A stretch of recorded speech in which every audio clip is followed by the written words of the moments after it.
favorite thing about Poppy is that he's the coolest dad anywhere.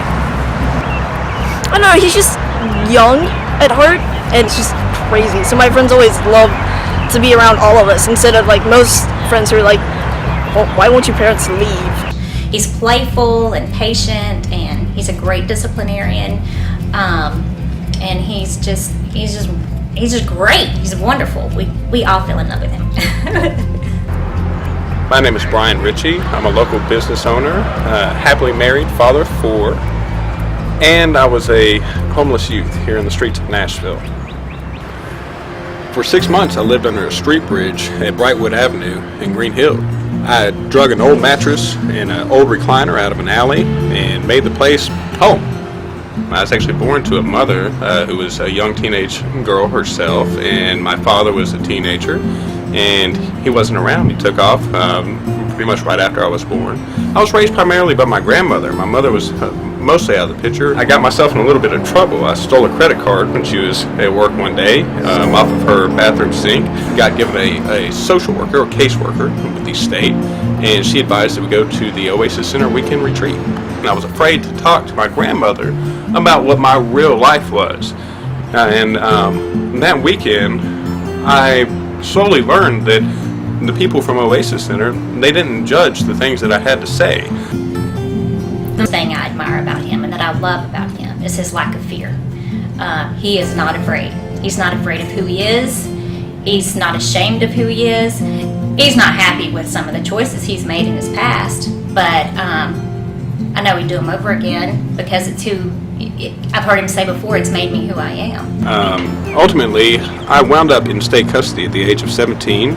When I got out, I was homeless again. I had no family to go to. But on a whim, I called, and sure enough, they had opened a transitional living center in Berry Hill. And I went into the program that week. Looking back on it, I wonder who would have been there to teach me how to balance a checkbook, and who would have been there to help me to get my GED, and who would have been there to teach me how to use public transportation, to fill out a job application, to do these vital things in life.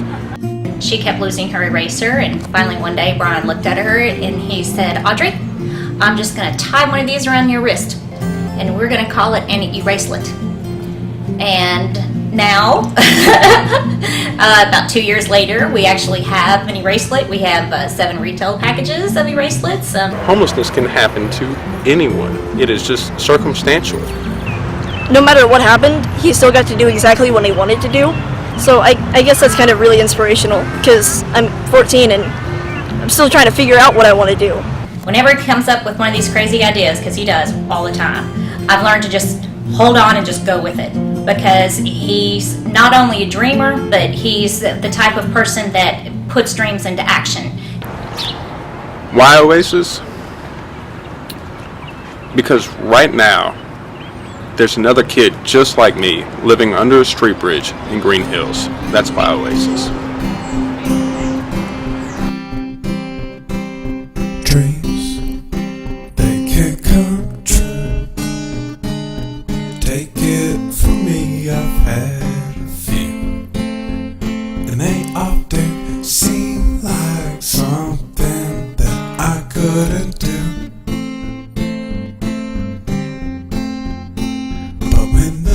Came knocking, I kept on walking till my feet wore through my shoes, but my dreams did come true.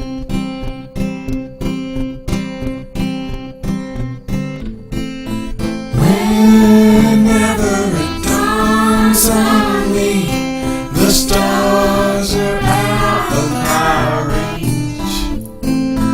I make a wish for you, and I pray that all your dreams do come true. My baby girls, you're brighter than all the sunshine in this here world, and you can do anything you decide.